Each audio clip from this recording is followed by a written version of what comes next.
Welcome to the Nonprofit Podcast Network. Our purpose and passion are simple: to highlight the incredible nonprofits that make our communities stronger. Each episode is a chance for these organizations to tell their story in their words, sharing not just what they do, but why it matters to the people they serve, to their supporters, and to all of us who believe in the power of community. Through podcasting, we hope to amplify their voices, inspire connection, and give them one more tool to impact the hearts of donors, partners, and neighbors alike. Our work is made possible through the generous support of our partners. CapTrust, offering fiduciary advice for endowments and foundations. Western Health Advantage, a local, not-for-profit health plan that believes healthcare is more than coverage. It's about caring. CORE, executive leadership and comprehensive support services. They work in it so you can work on it. And Five Star Bank, a local, trusted advisor to community nonprofits for over 25 years. Our episode sponsor is Sacramento Venture Philanthropy, a community of generosity combining people, expertise, and capital for good. This is one of those conversations that stays with you. When I sat down with Malcolm Johnson and Colleen McCusker, I knew I was about to hear a powerful story, but I don't think I was fully prepared for just how real, raw, and transformative it would be. Malcolm's journey doesn't start with a nonprofit. It starts with a struggle, addiction, loss, prison, and a moment of surrender that changed everything. What followed wasn't just recovery, it was clarity. A realization that the system meant to support people coming out of incarceration was missing something critical: a real path forward. Not just programs, not just resources, but a place, a process, a community. Out of that realization, written on scraps of paper while he was still inside, came the foundation for what is now Good Cause Sacramento, a model built on accountability, structure, and something you don't often hear talked about enough: belief. Belief that people can change, belief that second chances actually work, and belief that if you give someone the right environment, they won't go back. Today, Good Cause is doing exactly that, helping men and women rebuild their lives, reconnect with their families, and step into something they never thought was possible. This conversation is about more than reentry. It's about redemption. It's about responsibility. And it's about what happens when someone who's lived it decides to turn around and lead others out with full commitment to the expected outcome of productive lives for the greater good of our community. Malcolm Johnson, Colleen McCusker, welcome to the Nonprofit Podcast Network. Yeah, thank you very much. We really appreciate being here. Pleasure being here. And this is a story I cannot wait to be told and shared and heard. I want to start with you, Malcolm, because it's really your history that got Good Cause started. Would you give us a little bit of the background, the catalyst to founding the organization? Okay. Well, so just founding, or how did I get into it? How you got, yeah. Okay, because that story is important. Well, it really starts from childhood, and I'll breeze past a couple of things. It's like I'm the son of a pastor, and I was the preacher's kid. So my whole life was running away from church and being part of a mess. But breezing past that, I moved to California, and when I was 21, and didn't look back to New York. I'm from New York, and I just play music all the time. So I'm a musician, play the bass guitar, stuff like that. Anyway, time moved on. I'm blowing past real fast. That's okay. But time moved on. I wound up getting married and having children. Construction superintendent for 17 years. And I worked with Sybil Reed here in Folsom, did a lot of stuff. Well, I went through a divorce, and it was devastating. We have 5 kids. I was left with 5 kids. I always did use, but not like it was recreational, work, construction field. It was just alive. But when I went through the divorce, I just fell apart, and substances became a major issue in my life and took me down a bad turn. So I wound up getting in trouble several times until I lost my job. That's one reason. They were like, okay, we can't do this anymore. And then that was really the final straw when things fell apart. So as a substance user, I was out every night just doing whatever, looking for love in all the wrong places, trying to patch my head together, and it wasn't really working. I'm getting in trouble. And that went on from 2000 to 2006. And it was one day at a stop sign. I was doing something and I just sit there going, I'm so sick of this. And as soon as those words came out of my mouth, I got pulled over. You know, the lights went off. The cop pulls up to the window. He rolled down. I just hand him all my drugs and just say, look, I'm done.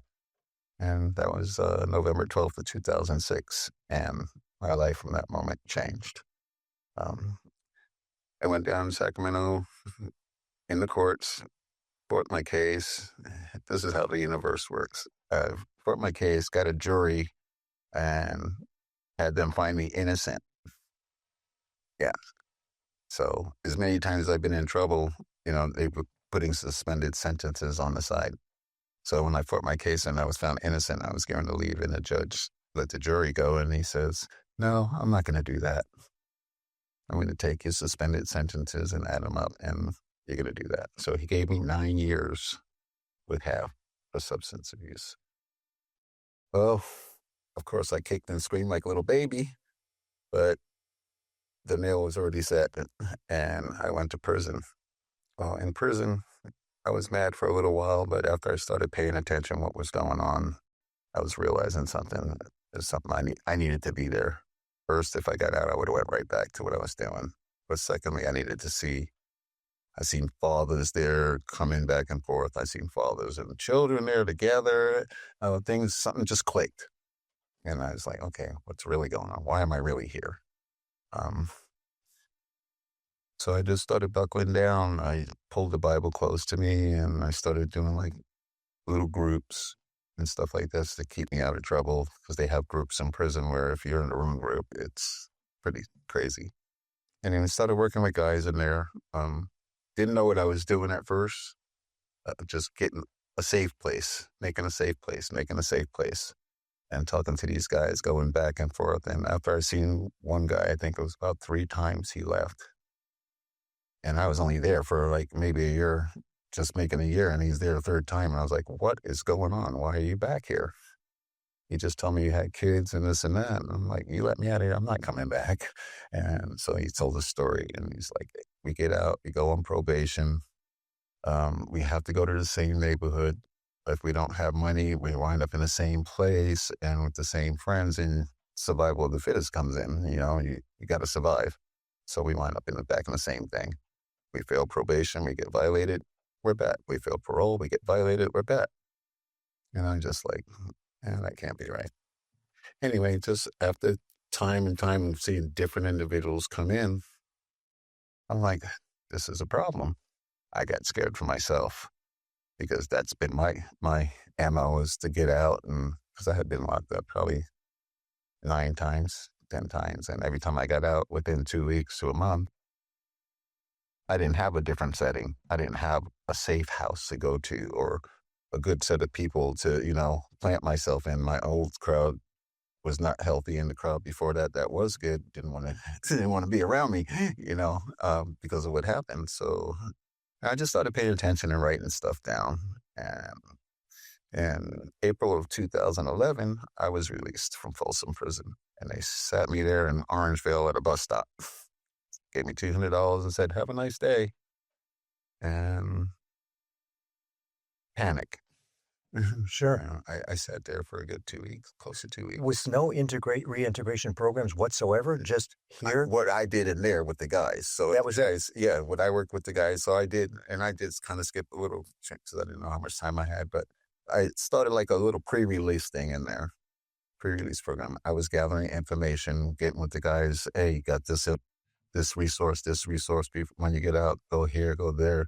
Well, I didn't even know I was giving them false information because that's what they gave us. So it was really like, I thought I was doing something.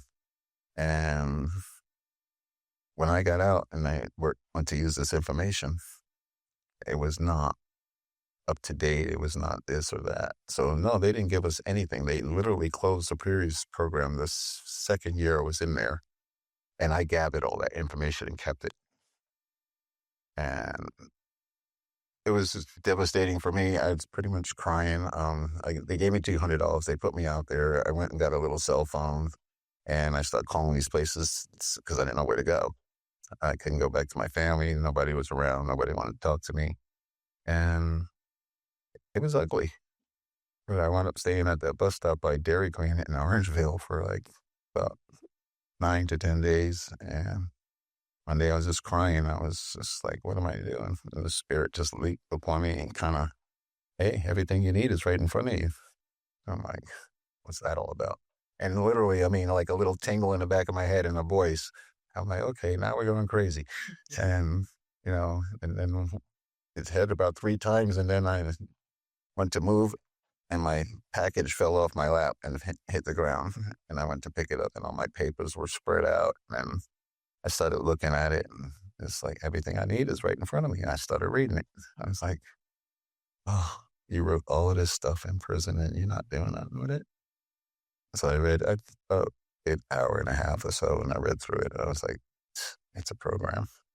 That's when I called it a program. I was like, this is a program. I was like, oh, okay. I put it back in. I got moving. I got up from the bus stop and I just started going. I had about $13 left. And I started heading towards North Highlands, my familiar place. Mm-hmm. Not a good idea, but I didn't know what to do next. Anyway, I got to North Highlands and I was going to McDonald's on Elkhorn Boulevard and it was Sunday. And I was there and by the time I got there, I only had about $6 or $7 and I wanted to eat something. And I was there and I was looking at the menu and some lady saw me looking at it, like counting money. And she goes, are you hungry? You need to eat? And I just looked at her and I was like, I just have a few dollars. I need a couple more. And she helped me out. And whatever I ordered, she paid for the rest of it. And she goes, when you're done, there's a church right down the block. It's called New Testament Baptist Church in North Highlands. And I was like, yeah, okay. Brought up in the church. I was not trying to go to the church. But I'm walking around with this pile of papers. So I get there and I go there and they're just in there. I'm in there and the story was on the prodigal son. And I was like, oh boy, here we go. And after he finished, I was pretty much in tears. So I went up there for prayer or whatever help I can get. And pastor up there, he went to anoint my head with oil and pray for me. And he just kind of backed off like his hands were burnt. And I was like, what did I do? Did I hurt this guy somewhere in life? All kinds of things started going through my head. And he just backed up and said, no. He says, you need to tell your story. And I just looked at him and he goes, you have a story to tell. And I told my story. It took me about 45 minutes to give him the short version. And I sat there and when I was done, it was just like a big light just went on everywhere around me. And people started just coming up and saying, sorry, and we hope you make it, and your story is amazing. And then the principal of Martin Luther King Junior High School showed up there, and he's like, hey, I'm an old Air Force colonel, but now I run, I'm the principal of the junior high school in Del Paso Heights. We need you.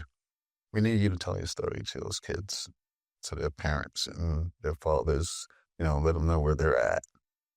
And I didn't think much of it then, but I said, okay, and then people just giving me money and stuff. By the time I left, I had about $700. Oh, my goodness. I had a place to stay for a couple of nights, and it just was amazing. On the following Monday, I went to Martin Luther King Junior High School, and I got there, and my clothes were pretty shabby, and Colonel Harris, he talked to me and told me what he wanted from me, and he took me downtown to a soup place, high dollar soup place called Sharmer or something. And he had the guy fit me with some suits and stuff like that. And he says, I really need you. And so did that and went back and I started telling the story to the kids. I went to an assembly with them and told the story in the auditorium. And then somebody else saw me. And he was the founder of Shoulder to Shoulder, which is a kids mentor program for kids in junior high school to have like big brothers and stuff like that. And he says, I need you to tell a story over here. And I started telling it over there. And it just kept going and going. And then finally, Tom Allison, the gentleman I was talking about, he showed up and he was helping them remodel. And he's talking, he goes, well, I need somebody to run the project because they were moving from the school into a trailer. So I need to remodel it. I need somebody to run the project because I can't be it. I'm doing my work. And I said, I introduced myself. I said, I believe I can do that. That's been my job all my life, and stuff like that. He goes, really? And we start talking and we worked about 2 days with him. And he's like, what are you doing here? What are you really doing here? I said, well, I'm volunteering. I'm doing this. He goes, no. What are you doing here? Because you know what you're doing. Right. You knew the construction trade. Right. And I was really afraid to just venture out on it because the Spirit said I had a different job to do. I wasn't going back to what I was doing because that's where I know the people. And he's like, what's your story? And I told him my story and he's like, you got anything about that? And I give him this package. I said, I have all these papers I'm carrying around with me. He's like, I like to see that. And he took them and 2 weeks later, he disappeared. I was working there, did everything he wanted to do there, but he came back about 2 weeks later and he's shaking. He says, you think you can do this? And I was like, I believe that's what I'm supposed to do. I've been out here for probably exactly a month and a half now, homeless, bouncing around. And he goes, oh, I'd like to talk to you more about it. And he invited me to his house and we became very close. He had a family member that was struggling with substances as well. And he just like, what can we do? I think you have what we need to do. And we got together and I started working and he's like, how do you want to address it? I said, I think it needs to be a nonprofit. He goes, well, you have to do the homework because I have a job. And I stayed at his house and I went online. I just nonstop for the next 3 months until finally I came up and he's like, where are you at? And I was like, well, we're down to where we need $800 to get the nonprofit thing and this and this. He goes, okay, well, we got some jobs. I'll put up the money. And you get that part going, but now you got to work with me and do this. And it was good. Everything was really good. And for the benefit of people listening, what is it? What was in all those notes? What was it that you were putting together? In all those notes was my little walk through prison and everybody else's. I had put together sessions of what was needed to survive out here, how to put it together, what to look for. What kind of support that needed to be built because it wasn't there as far as I could see. And what they were saying in there when I got there, it wasn't there. And structure, I think I built a whole thing from the ground up and on paper. And when I looked at it, even down to the budget, to everything, getting an apartment building or old hotel or, just going into a community and taking over a community, it was pretty stabilized. Numbers and everything all the way around and what kind of staff we would need to do it and everything else. So it was like, I think I had about $3 million project there and it didn't quite come out like that, but it's getting there. It's pretty much working that way now where we're moving up to it, but it's people helping people help themselves. It's like, I figured if we can't get what we need, it's because we don't know how to communicate what we want for ourselves. And we don't have direction. So being a construction superintendent, it's job management, planning, this, that. And the guys I was working with, it started off really rough because most of them were mental health and homeless. And I was working kind of grabbed on the Salvation Army. But in that paperwork, the hard line frame was there. So yes, we need a house. We need a place to put our heads together and set up for job. Do your own. It wasn't about drugs, really. We weren't really the AA, kind of thing. And the way I approached it was drugs were never the problem. We were. We were just using the drugs to cover our pain or whatever we were running from. So it turned to a trauma-informed situation. Okay, what's making us do the drugs? Because it's like guns don't kill people. People use guns. Well, we were doing the same thing with the drugs. So I addressed it a different way, which was I turned it into a spiritual, mental, physical kind of approach. And this is for recently released prisoners who are coming to, we'll call it reintegration, but not necessarily so, because if it's unsuccessful, it's recidivism. Right. And they would just show back up in prison because they didn't have the tools to equip them to reintegrate. That's correct. And so you saw this, you built this entire process on many pieces of paper over the course of your time there. I started in a little tiny house. Right? Yeah. And with Allison's support, you were able to get into the first steps, which was probably just a couple of guys, right? Coming out of prison. Yeah.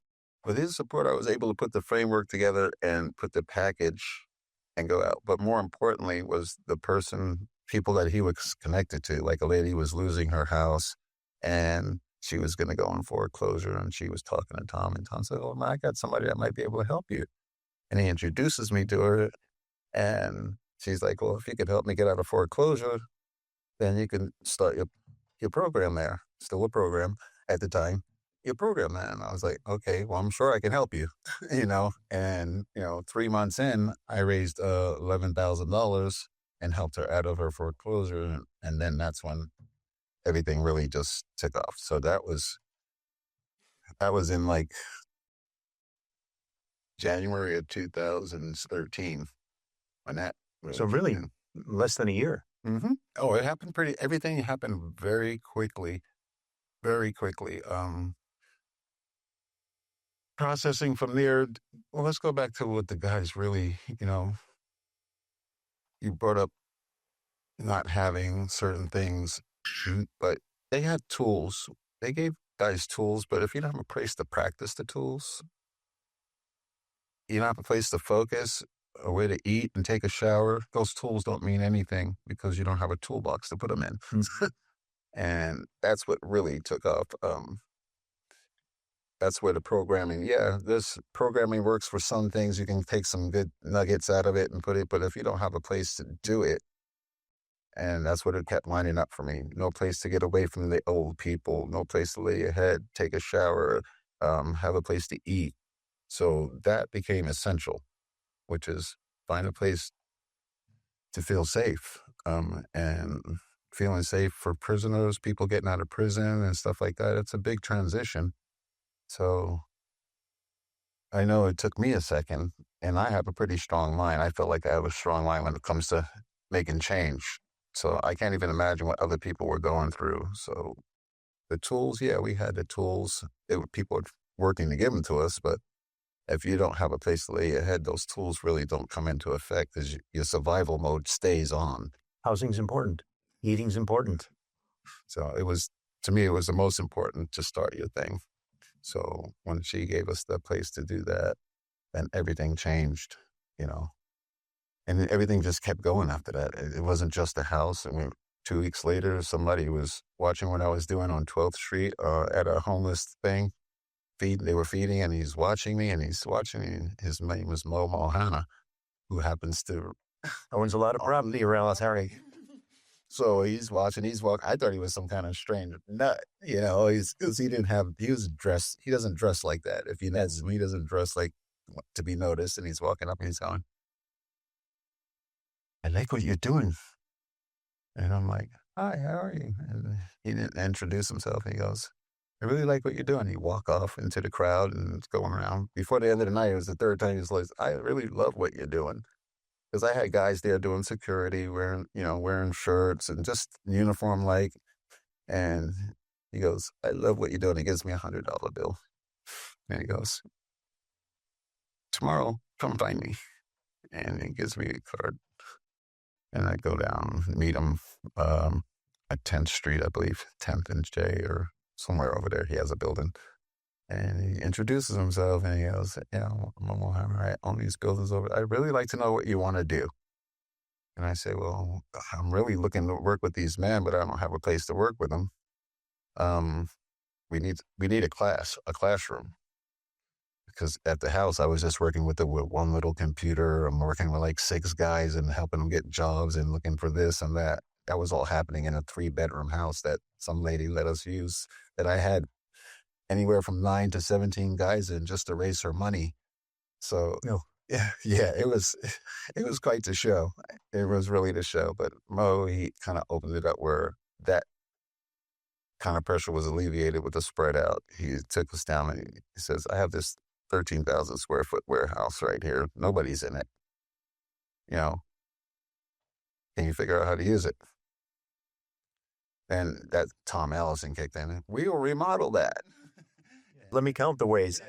It's just like, and everything just kept going. And man, I can't even put it all in words how exciting it was. I met Sister Libby from Loaves and Fishes, who was one of my number one supporters. She's like, what are you trying to do? And I'm like, I'm here to put you out of business. And she's like, what do you mean? And I said, well, you see this? I was like, how long you know that guy over there? And she's like, over 30 years. And I'm like, that's not biblical. You know, I'm stuck on I have a lot of Bible stuck in me. You know, we're supposed to teach men how to fish and get them moving. And she said, oh, well, we need a men's empowerment. We have a women's empowerment over there. I helped them do that. Just had Lisa Culp in here 2 weeks ago. Yes, I saw that. I looked at it. It was like funny.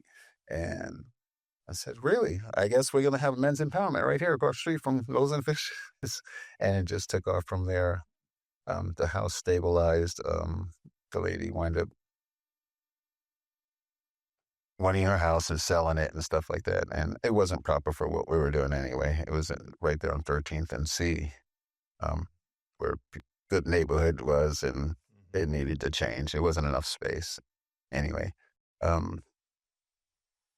But the process changed. The program changed into a process of people needing more than just a place to lay their head now. Now they need to practice the tools they have.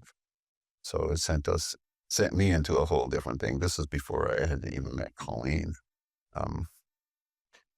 And I was doing the work. We set up the whole shop, the whole warehouse. We went down Nilo BMW. They were getting rid of their computer system there. And somebody told me about it. I went down, talked to them. They donated all their computers. So we set up a whole classroom with like 15 computers, and everything just kept coming. I mean, the warehouse was full before I knew it. There was a place in the Colleen Air Force. They closed down. They donated all the dividers and office stuff, and it was just took off. And we started working with men on a whole different level. Tell me about that, because it's more than a program now. Now it's a process. It's something that I understand from prior conversations. This is a discipline. And it's not everybody that gets into your program. No, it's you vet them today before they can get in. And what are some of the criteria that you hold them accountable to? Accountability is a big deal. But what we hold them to is what we don't want. You can't come in using. You have to have a great attitude. You can't be on substances of any kind. So, like, especially from the jail, we had a struggle there with the Suboxone and people on methadone. I can't work with you because your mind's not clear.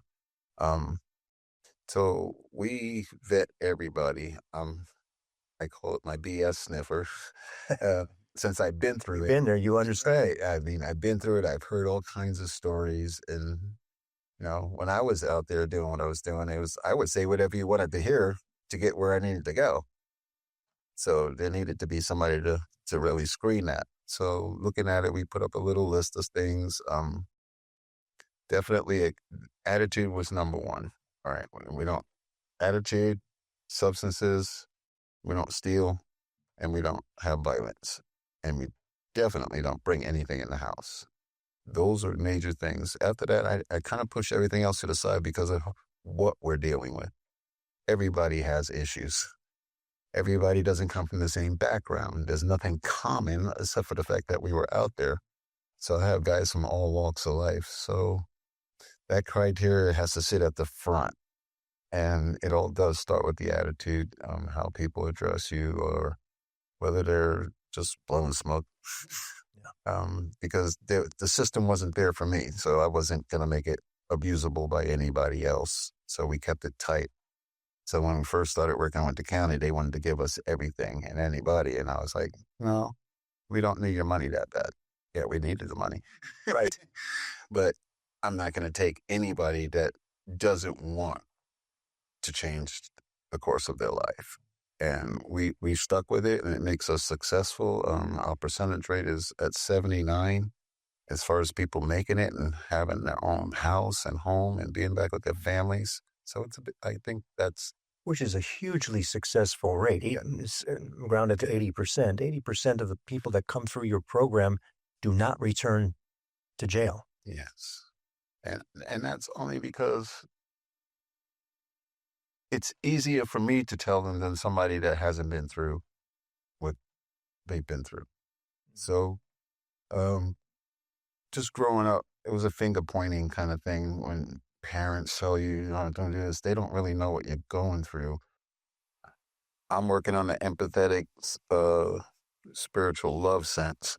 It's like, I might not know what you're going through, but I've been through some stuff that, my divorce took me through, my drug abuse took me through, a lot of pain. I've grown up on the streets in New York. And so I was able to use everything and have them see it. And that opens people up. It's like, okay, this guy is not some doctor telling me something that's never been through anything that I've been through. This is somebody who just came out of the cuts in prison, and he's making it happen. That shows them that it's possible to happen. So that's inspiring for them. And they come with an open mind. Okay, they're not all locked up on, oh, this guy doesn't know what it's like, because I do know what it's like. And you vetted them so you can see, the attitude is right. They're going to be the type of people who want to succeed. And then you have this history of alumni who have come through the program, who I'm sure are incredibly helpful for the people who are in the program process. Going here was... She said that's the last time. Going through the process, yes. The alumni is one of the most important. Even when they don't show up, their story. You'll see them, I'll pull them up on Facebook. So-and-so is a counselor. So-and-so is doing this. So-and-so just bought a house. They're like, hey, I knew that guy from prison or this or that. And no way he got it together. No, it's possible. So the alumni coming back and telling their story is gold. And it makes things a whole lot easier as far as it can be done. It can be done. So alumni-led classes and stuff like that, they'll come in and they'll lead a class or something like that. And that really makes a difference. We'll be back with more from Malcolm Johnson and Colleen McCusker of Good Cause Sacramento right after we hear from those who make this program possible. I'm James Beckwith, President and CEO of Five Star Bank. We're dedicated to supporting nonprofit organizations who advocate for the strength, resilience, and vitality of those they serve. When nonprofit organizations thrive, our community does too. By supporting the Nonprofit Podcast Network, Five Star Bank is amplifying the voices and meaningful impact of our nonprofit community. We're Five Star Bank, a trusted nonprofit partner. How can we help you?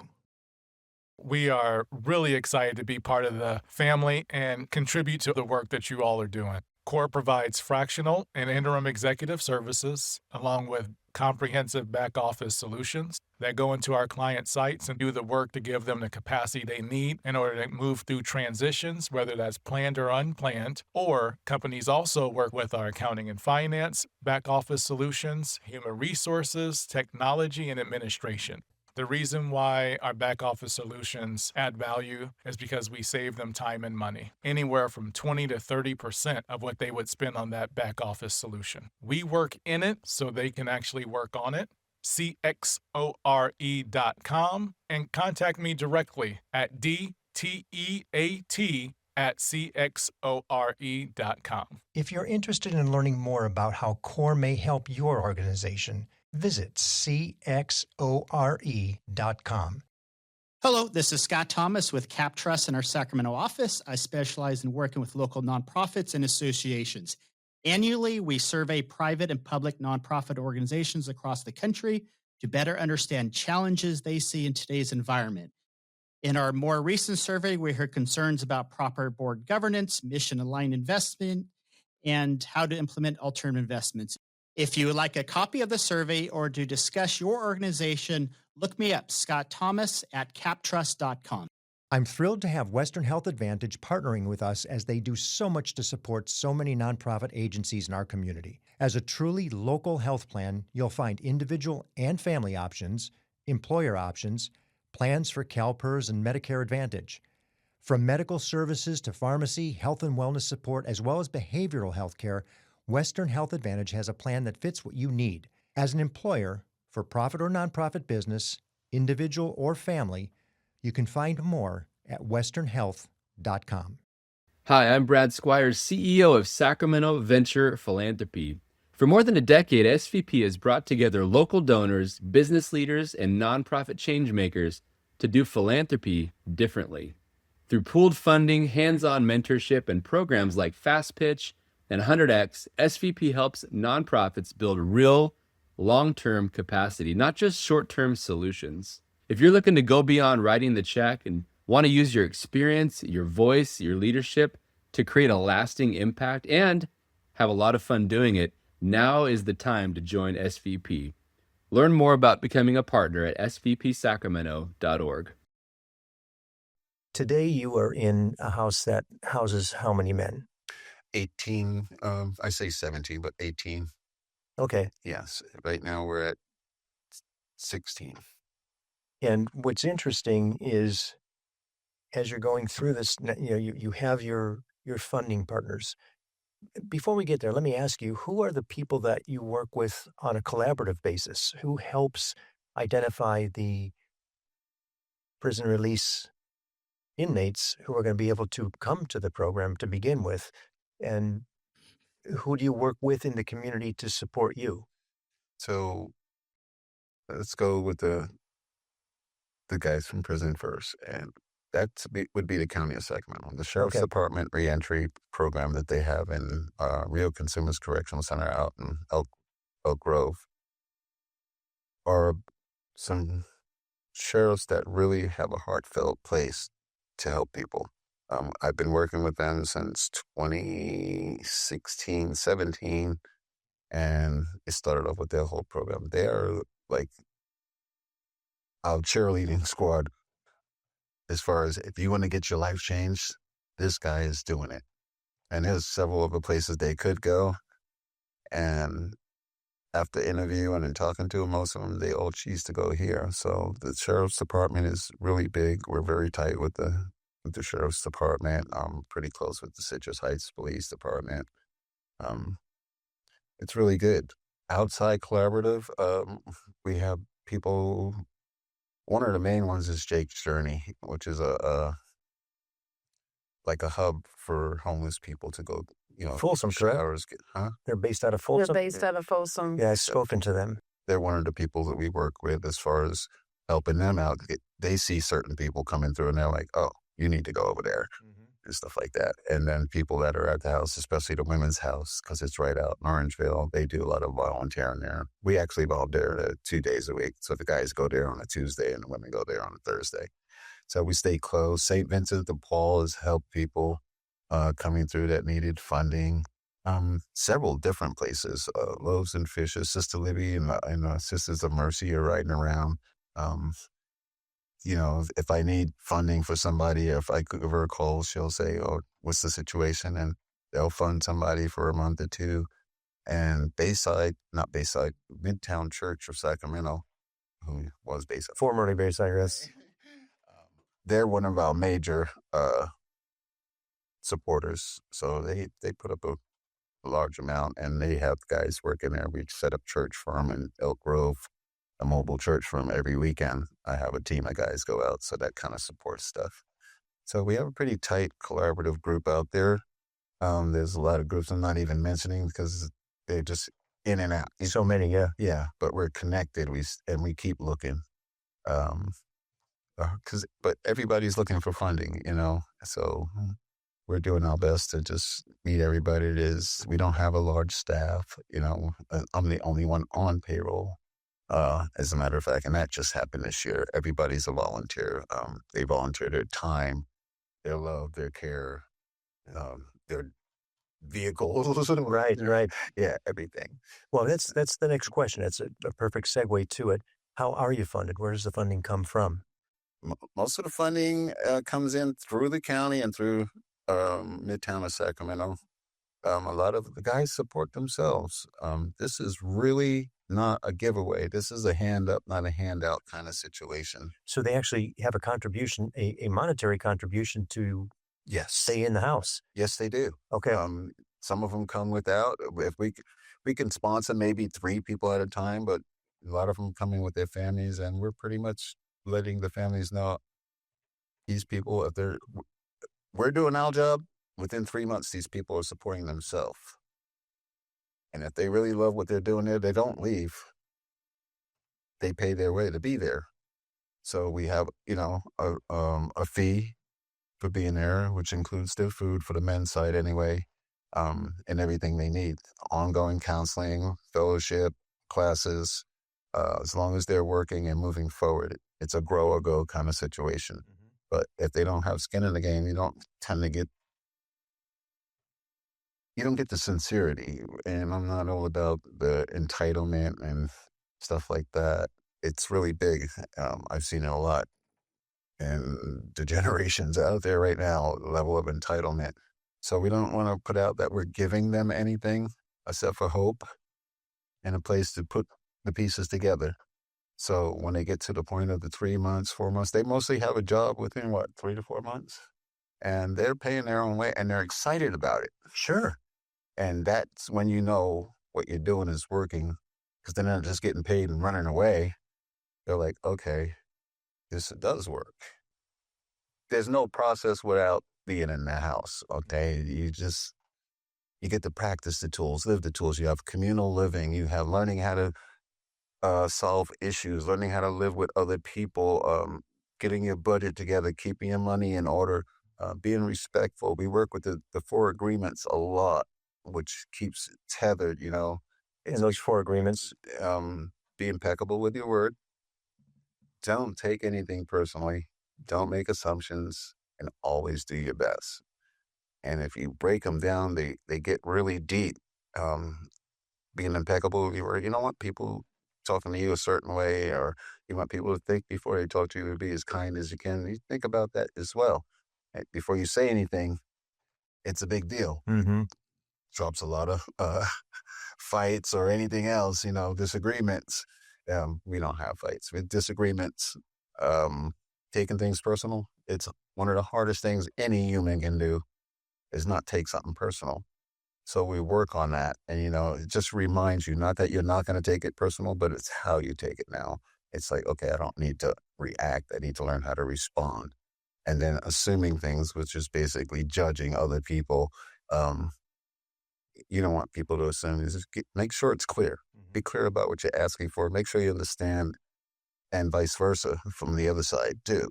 So, and it gets to the last one, which is always do your best. Nobody can tell you what your best is. Only you know. So don't get excited when somebody says you're not. You can do better.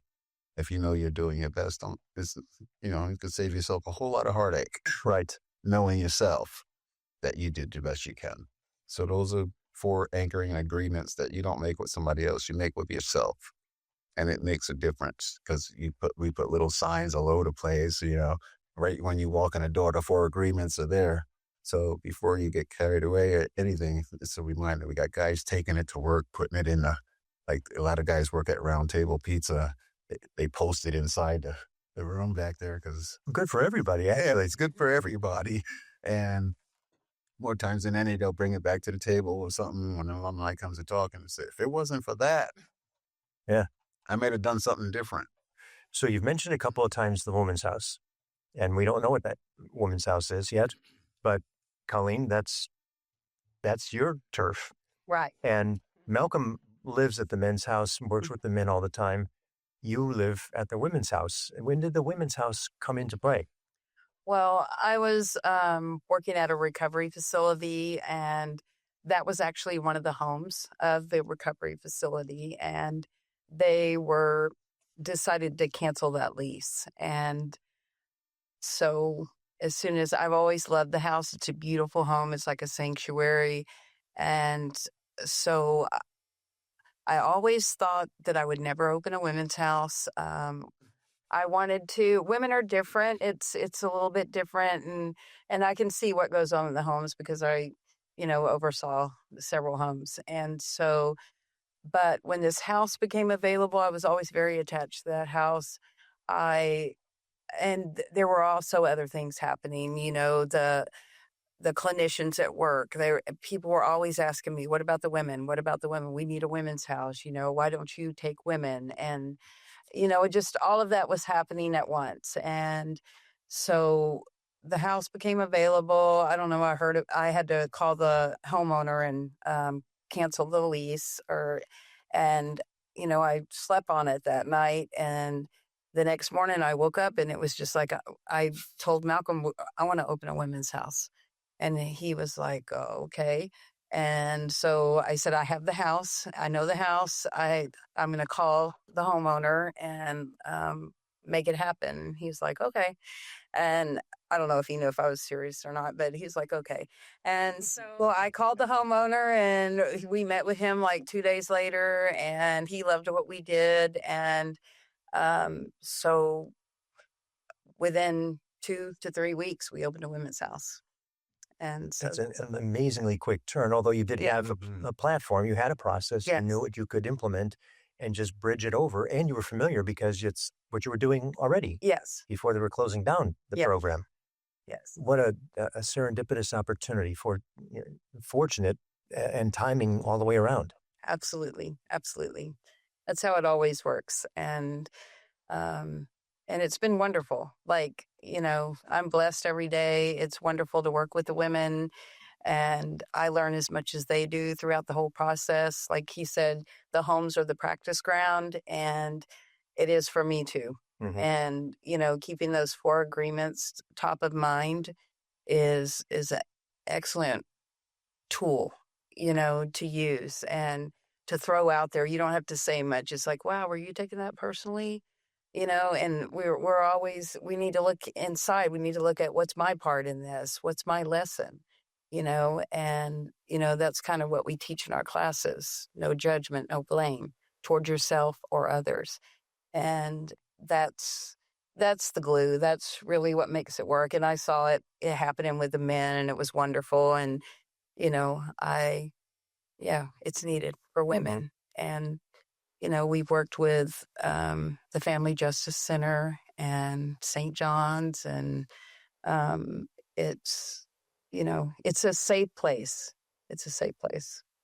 Give me a success story. Tell me, and obviously no names, but of somebody who's come through the program and where they've ended up. Well, I could start with... Besides yourself, of course. Yeah, I could start with me, but they were fair enough about me. We have an individual that I took on in 2018 who is now the head of one of the heads of counseling at WellSpace. And wow. He came in after 25 years being in the system. And he didn't even know how to turn on a computer. Okay, so we worked together. He came in. We got him set up on a diet because he was a diabetic, which was a problem for him. But we just changed everything. We got him enrolled in school. He started working with me. We do little side jobs. We work with a couple of real estate companies, and we had set up a little lawn service. Actually, Colleen was still working for that. So we did service getting him to work, and he completes. So you had some fee for service too. Mm-hmm. Okay. And he just kept going to school and did his thing, and he started taking counseling classes, and, he was with us, 18 months? And then in the window. Yep. And he met someone, and he was still doing his classes, and graduated college. He got his AA, and he started doing counseling. He's working with Will Space. He's one of the lead guys there. He's married. He bought a house. Wonderful. This is a guy that every time we talk, he goes, I never in a million years, we're talking about a biker guy at that. He's like, he's all tatted out and this and that. And you see him now, he's clean cut and goes to work, and people listen. It's kind of like my story. It makes things change because he's using his story and he's doing the same thing. So that's just amazing. Those have to make you feel just amazing. It's part of how I was getting paid when I'm saying I'm just taking on a salary. Well, I got paid spiritual coin for the last 15 years, 14 years. It's always been a spiritual coin thing. It's like when somebody makes it, or I run into a store where some kid runs up and says, Mr. Johnson, thank you so much. And he's hugging my leg, and I'm looking down going, who is this? And somebody's child. Somebody's child that their dad went through some stuff, and here they come walking around the corner as a couple. And, it's like, oh, fancy seeing you here. And he's like, oh, now I'm working for this big construction company. I'm doing this, and me and my wife are together, and thank you so much. And that means everything. That's the advertisement in itself. They will tell somebody, or people ask them, how'd you get your life together? But those are the stories that carry me. I mean, we have so many. So on the heels of this, I'm going to ask you what is the fun question for everybody. Somebody comes through and says, I love what you're doing. The program's fabulous. I'm going to give you a blank check. I want you to do something with it. If the story is good enough, they say, here, do it. Right. What would you do? It would be about stability then, It would be like, okay, we can own the house and become a stable process for many other people, put it towards, have something to build. So we could actually build paid jobs for the people who are actually volunteering there, expand the process, even maybe do a training for other counselors or other places who want to do something that's different, that's making it work. It's because I don't think there's enough of us out there, really. There's people following the program and the process. This is like a each one, teach one, help it grow kind of thing. So I think the stability of our main house right now would be probably my top priority, where people have the setting and we can actually put on a real staff, a hired on. We have a real, I'm not going to say real, but paid staff, yes. Paid staff where they don't have to go other places to make their day work. They can if they devoted more of the attention than they're doing now, wow, where would we really be? They didn't have to go to their regular job and do what they love, because they really love doing it. They love doing what they're doing, and it's amazing. So that's where I would put the money to grow it. And it almost sounds like that might be the greatest need as well. Yes.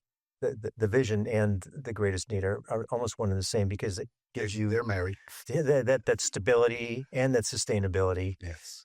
And at some point, maybe take the process, even if it's a licensing or an affiliation, to say, here, you can use this process elsewhere in other organizations, whether it be for men or for women or people who are really working hard to prevent the recidivism, who understand the value of these individuals coming out of prison if they are given the right opportunities and properly brought through a process to help them with all the things they didn't have before they got them in the problems that they ended up in. It's almost a big catch-up, but once they're there, they are contributing. They're amazing once they're there. Once they realize that they have a second chance and people really care, you'll be amazed at the attitude changes, the energy change. Running a nonprofit, any nonprofit, is difficult. Very. You are immersed in your organization. You live in the house. And while you're a couple, you live in the houses separately to give the most you can to the people in and going through the process, which in itself is amazing.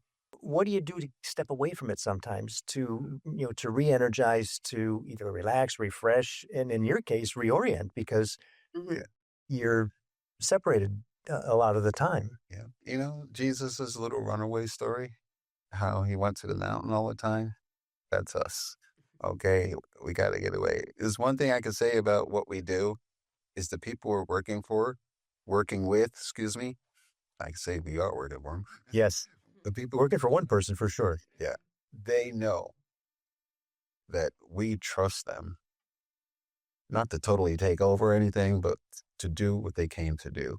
So when it's time for us to step away, we'll grab a key person or ask a volunteer to keep their ear to the wall or whatever. There's cameras all over the outside of the house, so I can see any kind of crazy stuff. But for the most part, it's a trust thing. We get to step away. Hey, we're leaving for 5 days. We take our little mini vacations and we disappear. We go fishing, go to the mountain, go to the ocean. Sometimes it's a struggle getting away, but we have vacation time inside the time too, because when we're separated all day from each other, or if she stays at the women's house for 3 days, or stays over this way, or I go, when we do come together, the time we spend is more quality than anything because we miss each other. We goof off a lot. We have a lot to say. I think it strengthens our marriage. Yeah, so we do. We are able to get away, and we do get away. And sometimes it's a day. Sometimes it's like, and we do it on the spot. And it's like, well, because you can tell, sometimes you get really drained, and I'm like, you know what, we need to go.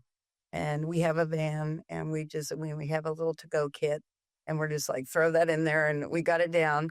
And so we do that. And then sometimes, once we took a month off, and and a lot of times the people will say, well, who's in charge while you're gone? Sometimes the residents are like, well, who's in charge? Like, can you go away that long? And I'm like, you're in charge of yourself. You got this. And so it's doable. I'm sure that's a beautiful thing when you're able to do that and you come back and the house is still there. It's not burnt down and everybody's still getting along. When you come back, they're actually proud to say, what do you think? What does it look like? And it helps them grow to a whole different level because it's like, oh, they trusted us. I literally don't lock confidence. doors. I lock up, private files and stuff, but my bedroom door stays open. They'll take care of the dog if we don't take the dog. We have a little house emotional animal who's a 105-pound German Shepherd. Oh, yeah, that's not a small dog. No, not a small dog. They feel like it's family, like we care, and we do. It's known that we do care, but it makes all the difference that we're there.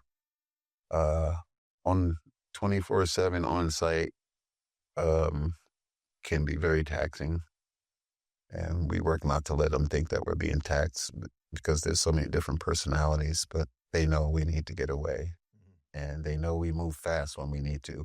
It's like, hey, we got to go. And they were like, where you going? We don't know yet. Hold down the fort. Right. And we'll touch base on our ends. We usually won't leave when it's like the beginning of the month because we have to pay all the bills and like make sure we're around the 16th and 18th when the other half of the bills got to come in. But for the most part, everything's electronic. So take a computer with us. But we have a really good relationship with most of the guys, and they make everybody else accountable. So everybody from the newest to the oldest, and we have quite a few youngsters in there, but it's accountability really. And it keeps everybody in check by keeping each other. It's kind of like we call it policing each other. If it doesn't fit here and you don't want it around you, it doesn't belong here. And if we can't leave you here, then what we're doing is not really working. So this is a test. And more times than any, there's the times that come back, we've had to remove people, but it wasn't nothing violent or somebody just falling off. Hey, you need to go get further help. This is not where you need to be right now. We're at a level where if you're not ready, I'm okay. I'm not here to judge you. I'm here for the people who are ready. I mean, if I miss what you would say diagnose, if I didn't see your gimmick, it's going to show up. Sooner or later, somebody's going to call you. And this is about accountability and safety and growth. So it works. When we get a chance to take a break, we relax. We really do. We get Add a phone service. Yeah. So how can the community support you? Where should they go? Where can they find more information? You can find more information. Well, they can support us by getting us a great website person. No, we really need to upgrade our update our website. That you can go to our website at goodcausesac.org. Goodcausesac.org. Yeah. Okay, and we'll put that in the show notes so that they can see it because people don't remember. Be just a quick clip.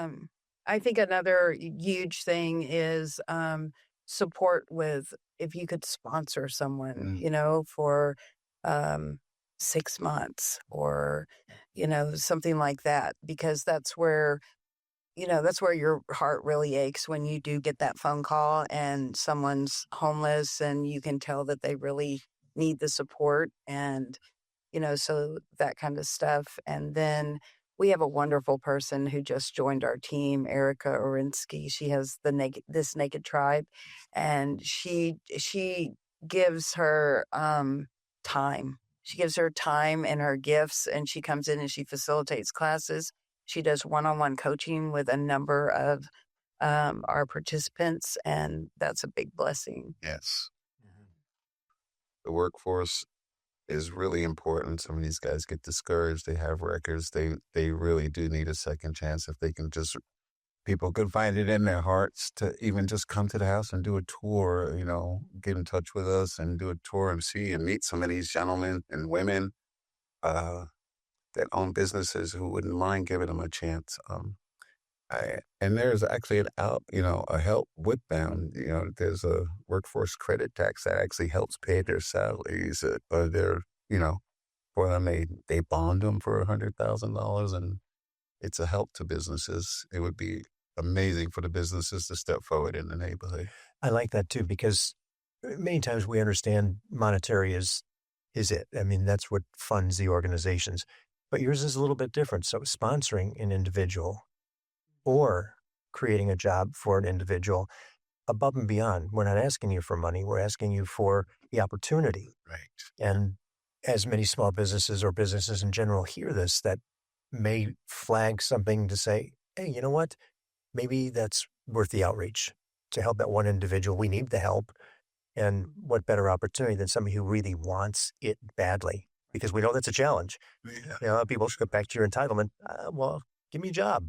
Yeah. But you have to work, right? Yeah, we probably have 6 people in our home right now that need a vehicle. So vehicle donation is huge, just to, so they can go visit their children, so that they can, they're working steady jobs and they're working full time and they're outstanding employees. But, there's more opportunity out here. I have connections where they can go to work, but they need a car. And it just, so a vehicle donation or, even matching somebody with funds to bless them with a vehicle would be great. It would be pretty amazing. Oh, Malcolm, Colleen, the sacrifices you're making for the betterment of the people that you serve is really amazing. I've never seen a couple do what you're doing. We've done over 140 nonprofits in our discussion so far, and nothing is like this. There's nothing. And we know the value of stopping the recidivism.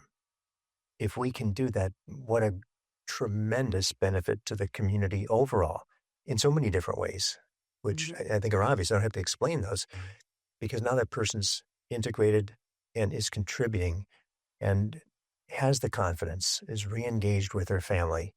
And that family unit is so, so important as well. Thank you for what you're doing. Your team of volunteers, back to your line of people helping people help themselves is everything. They're not stuck to the tether of an organization. They've actually gone out because of the organization and gone on their own. So thank you. Thank you for listening to the Nonprofit Podcast Network. We hope today's episode inspired you and gave you a deeper look into the work of our local nonprofits. If you believe in our mission to amplify their voices, please take a moment to leave us a positive review and share this episode with a friend. It helps more people discover the incredible work happening in our community. Don't miss future episodes. Subscribe to our weekly updates and monthly newsletter at nonprofpod.com. And if you're a part of a nonprofit that would like to be featured, we'd love to hear from you. Just visit the Guest tab on our website. The Nonprofit Podcast Network is recorded and produced at Hear Me Now Studio with generous support from our partners, CapTrust, fiduciary advice for endowments and foundations, online at captrust.com. Western Health Advantage, local care with community impact. Find the plan that fits at westernhealth.com. CORE, executive leadership and comprehensive support services. Visit cxore.com. And 5 Star Bank, a local trusted advisor to community nonprofits for over 25 years. 5starbank.com. And finally, our episode sponsor, Sacramento Venture Philanthropy, a community of generosity combining people, expertise, and capital for good. svpsacramento.org.